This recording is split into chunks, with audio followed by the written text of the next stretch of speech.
Which of the following is most likely correct about the measurement scale? The data is categorized and ranked under a nominal scale. The data is categorized and ranked under an ordinal scale. The data is not ranked in an interval scale. Now in a nominal scale, the data is categorized but not ranked. So the data is categorized only.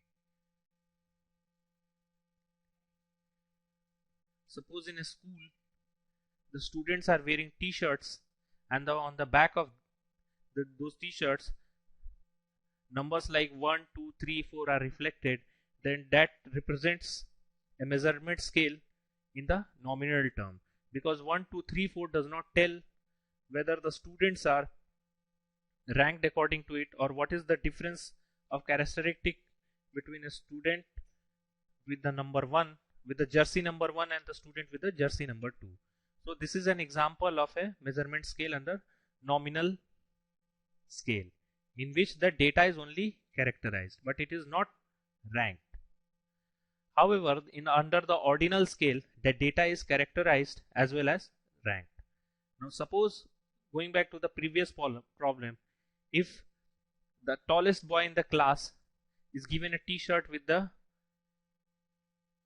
number 1 and the second tallest guy is given in the t-shirt with the number 2, then the number 1 2 tells us that 1 belongs to the tallest guy.